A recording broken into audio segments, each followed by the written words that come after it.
Welcome back, Cal and listeners. This is Methodical Millions, episode 9. So, I've been thinking about this for the last while. Cal, how do you handle the idea of discipline and why is something like that important to you? Discipline is a very tricky topic in the sense that even if one would think that they are disciplined and believe so, it really comes down to emotion. So, not just in investing, just in anything in life. We have this idea of trying to get to a certain goal and trying to achieve it. And in the process, we have this clear image of getting to our destination or to our target. And even though there might be bumps, we don't think of exactly how challenging it would be. So, it's the journey to get to that destination that really would put you to the test in a way that makes you feel, are you really giving up? Are you committed enough? Do you stick to the rules that you set to yourself? Do you learn from the lessons that you encountered? So it's a very difficult topic. And with me, myself, and some investments that I've made, there are times that I stuck to my guns and did what I planned on doing from the get go. So those always worked out well, but there are times that I went against what I planned, and just because I didn't want to lose or I felt like I might be missing out on some extra profits and then end up getting hurt from it. So basically, it's a very tricky situation and it's emotionally driven how much you can commit to the discipline here. Yeah, I find the topic fascinating as well because you don't see the benefits right away. So, when you learn about discipline, it's always something that you will be rewarded with in the future. The benefits aren't a one for one ratio of I'm going to spend a dollar and I'll get something back. It's not material.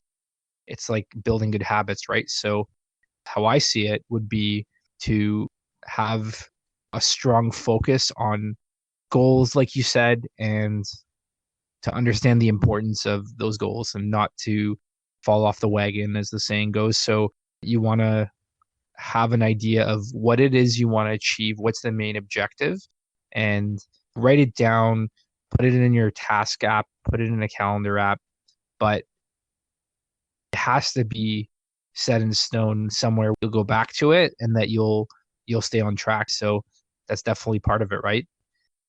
Do you have a good example, Cal, of where discipline has helped you in your life or have you seen elsewhere?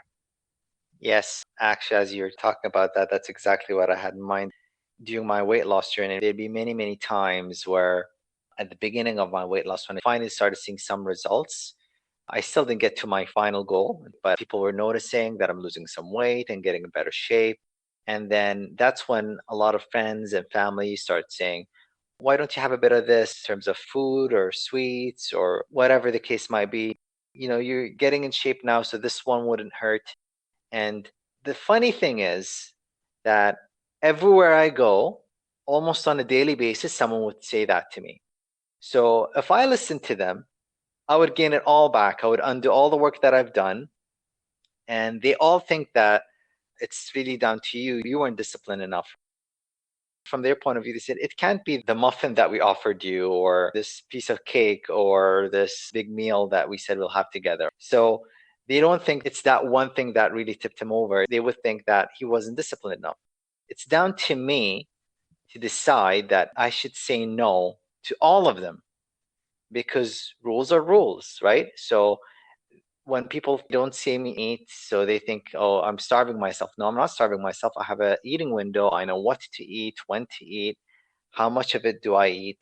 And I also treat myself, but under certain criteria. So it takes discipline. And again, it took all my life to really realize that. And I knew that obviously, but I never really was committed enough until recently. So I would give discipline the reason for my weight loss, the commitment, the struggle. None of what I've done would have shown any results if I wasn't disciplined enough. None of it would have mattered. What about you? That's very powerful. I didn't have the exact same journey as you, but being in the car business, the idea of having a bad diet is quite common, I find. So you're almost fighting uphill or against the grain, against the tide in that industry. So I remember It's usually around Christmas or it could be Halloween, any kind of festive holiday where chocolate is in abundance and everywhere you turn, someone's got something. And it's funny when you said, "Oh, this won't hurt you," because how many times am I thinking of hearing that? And I'll indulge, I'll grab one or two, and I know as soon as I have that first one, like I heard that saying, someone have to look this up, but I heard that sugar is more addictive than heroin, like 8 times or 7 times more. And I didn't actually believe, not that I've tried the latter, but I didn't believe how powerful it was until I went on a sugar fast. And when you cut it out, and I mean, of course, one may argue that it's in small portions elsewhere, but I'm talking sodas, I'm talking sugar iced teas. When you cut these items out and you get over that hump of the withdrawal or normalizing yourself again, when you try one, your mind and your body says, wow, that's amazing. I want more. But you crave more and more and more. And without any form of discipline, I know personally, I'm susceptible to getting that and then craving and then making it part of my routine. And that small decision really kind of changes your trajectory. It will really push you into a track that you might not want to go. And you don't have to beat yourself up over it. But without that awareness of how much of an impact that moment in time will have on your life, if you keep going and going, and if you don't control those habits or see it for what it is and saying maybe, okay, I don't need that extra chocolate, or seeing how destructive it could be, it has a huge impact on your mental health, how you feel, what you think is possible. Food is a big driver of one's wellness, and I'm very, very far from the expert or a nutritionist, but it has a huge impact. So, related to discipline, that's the great example. Sugar, I think, is great because it's everywhere.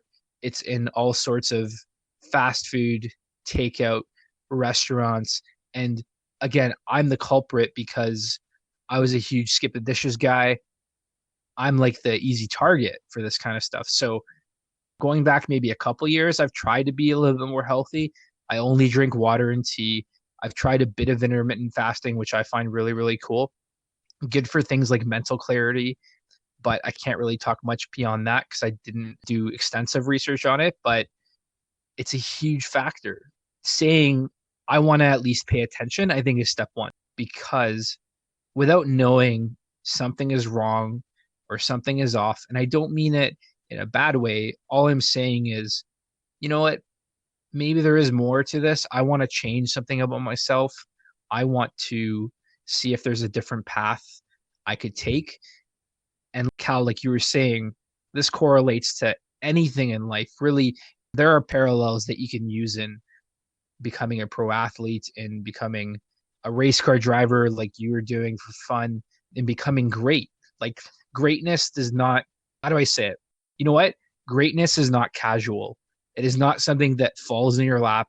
It comes day after day and night after night of realizing there's a higher purpose. And I would argue we give that to ourselves in life, and that's the ultimate fulfillment. But discipline, we bathe in that. If you want to do well in life, you have to be surrounding yourself in that. And I really believe awareness is step one.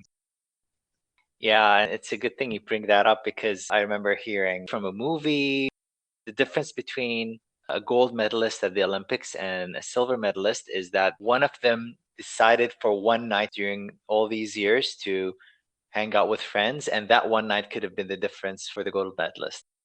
That one night could have been that night that they achieved a certain milestone or a certain checkpoint, or they achieved a certain step that put them ahead up until that point. So that's discipline. Like you said, it applies to absolutely everything. I love the way you say it. Greatness is not a casual thing. So even for me, like I have a soft spot for muffins, right? So I really enjoy muffins. So for me, there were times during my weight loss journey, some would offer me a muffin, right?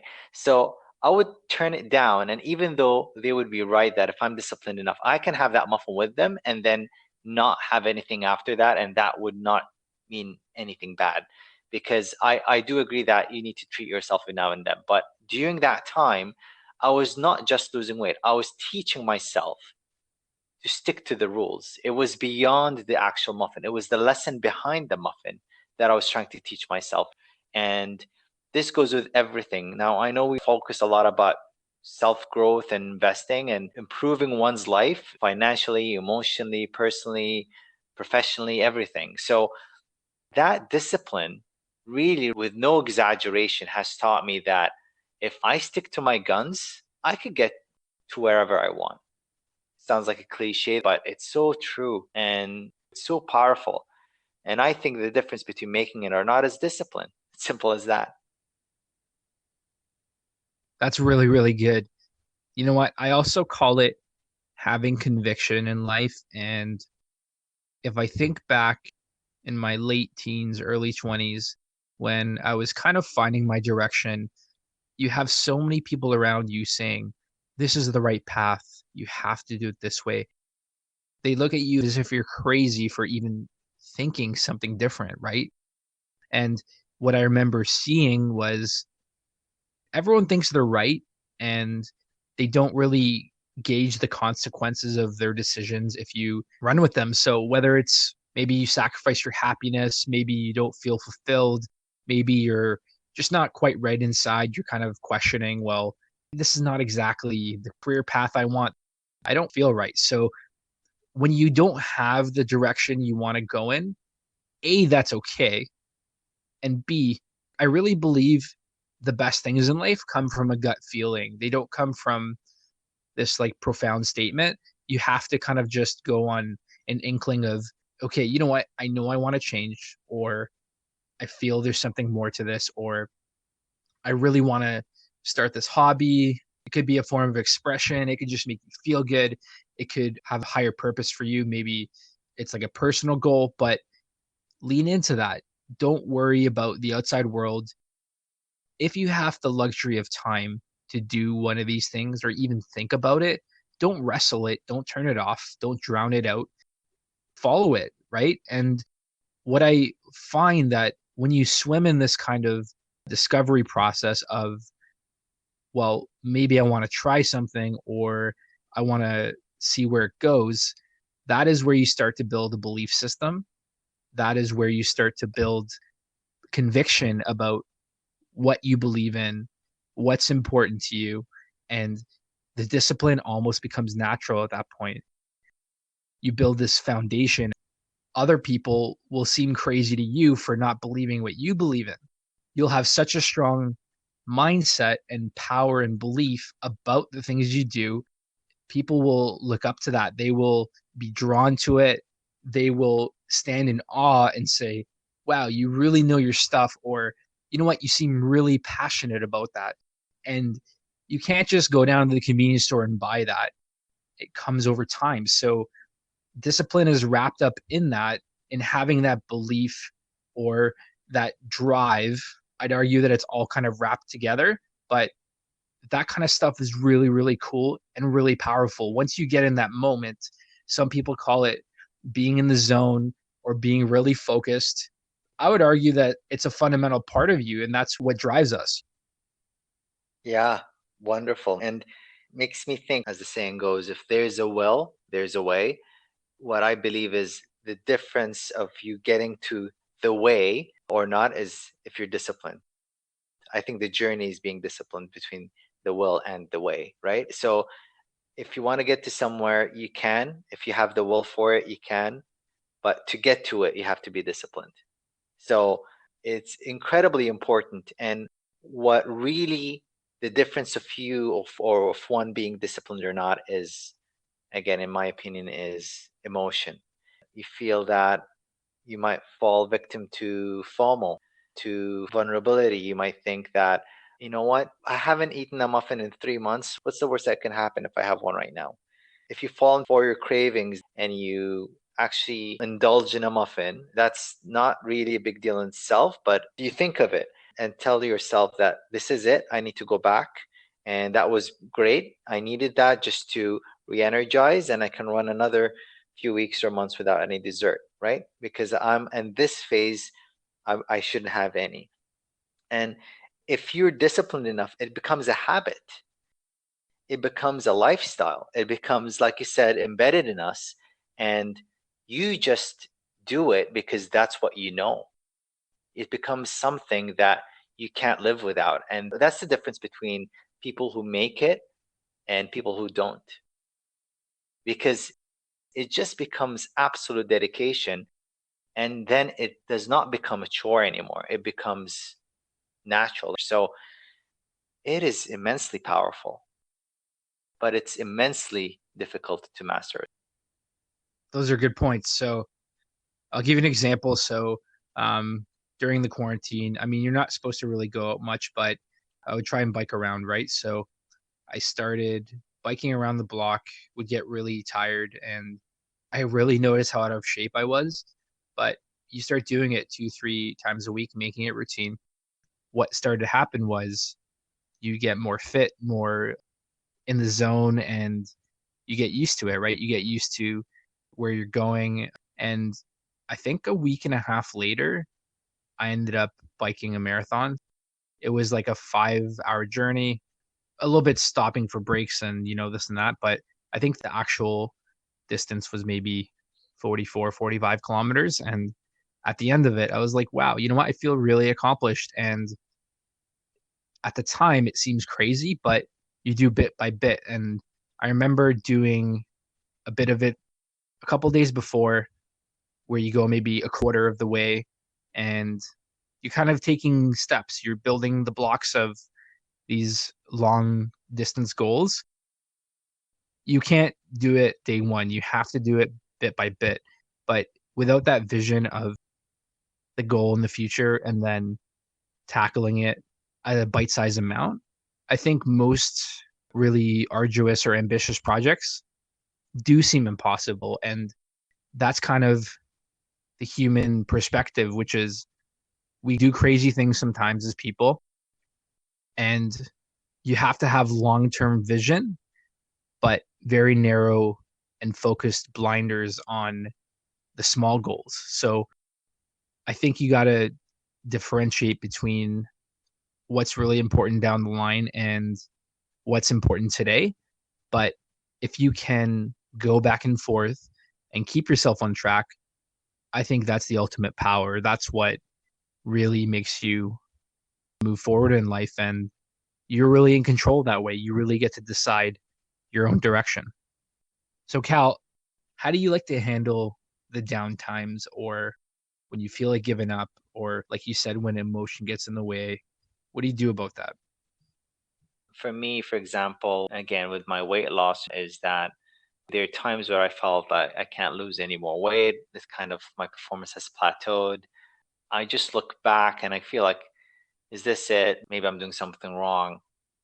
And education is really key here. So if you understand the way your body works, it's not going to end up being a surprise for you. But looking back at what you've achieved to that point to get to that level can really help you give the boost to keep going. And same with, for example, investing. Like if you have one rough day or a rough run, it's good to look back. And again, if you reflect on perhaps the positions you've taken before, but through the tracking you've done, as we discussed in previous episodes, that really shows you know where you're successful, you've done it before, you've made it work, and just reflect on what you're doing wrong. So sometimes it's completely out of your hands. Sometimes it's an element that you perhaps haven't done anything wrong, but it's always good to keep yourself motivated. And I think by going back to see your successes, just as a reminder that you can get there, you can do what you want to achieve, it might just take a bit more time. And usually we have a goal, right, in life, and usually that goal isn't easily achievable. Otherwise, it wouldn't be even a goal, right? So let's say, again, whether it was wealth related or fitness related or career related or whatever the case might be, it's usually not easy to get there. Otherwise, everyone would be getting there. So let's say if it comes down to wealth, you wanted to have 6 figure, 7 figure net worth to start with, and you find it very challenging at first. You want to pay all of your debt and things like that, and you find it very, very difficult. You would know that the average person is not in that situation for a reason. It's not easy. So there are challenges that come along with it. And just to remind yourself that it's not easy, it's just part of the journey. Sometimes it works with me, with some others, it might not. But it's just reflecting back at the moments of success or reminding yourself why I wanted to do this in the first place can give you that boost, that motivation, re energize your commitment and your drive towards reaching your goal. Well said. And I'm going to add to that by talking about something I believe is important. So I call it having mentors, but what I mean by that is it's not someone you look up to or has to be older than you. It could be someone younger. It could be someone you're like, you know what? That's nice. I love how they live. I love their perspective. I love their outlook on life. And what I mean by that is you resonate with their viewpoint, their belief system, what they find valuable, and you're kind of drawn back to being drawn towards things.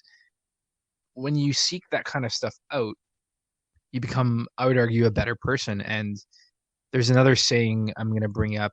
It's like you're the average of your five closest friends. So whether you like it or not, you're going to draw from mannerisms, personality traits, or views and beliefs from whoever you hang out, right? So eventually that kind of spills over back and forth amongst your core crew. So that's what I mean by be around good people. And by doing so, I find that's a great way towards discipline, towards wanting better and not getting stuck in a loop of everything is the same, life won't change, life is just either meaningless or not important. And I'd argue those two things are very dangerous. But if you can find that group of people, it could be online, it could be people you know that you kind of really vibe with, then yeah, lean into that.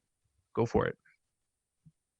You're right in the sense, like, even if you don't personally know, for example, someone who might be on the same page or on the same wave as you are, and you don't feel that you have people that are around you that are motivated enough to do what you want to do, you can find some people, like you said, online. You can find them somewhere else. Their communities, their conferences for whichever field you are in or you're interested in. And you can really try to get to know people. And there are people out there that if they see someone with that much drive trying to get to know people that are better than them, or perhaps not necessarily better than them, I mean, in the sense that they've achieved more at that point that they can learn off of, they would more than willing to be that friend for you and that acquaintance, that mentor, if you like, to help you with your journey. And it's true, once I started focusing my life around people who are at the very least just as driven as I am, things have really, really changed. I mean, I haven't cut off the other people that are maybe have different ideas or different plans or different perspectives of life, but it just means that I try to focus the time that I have with the people that have similar goals and similar ambitions as I am, purely because that's where I want to get to. And the moments that I'm down, they can lift me up. And the moments that they are down, I can lift them up. And we all work with each other there.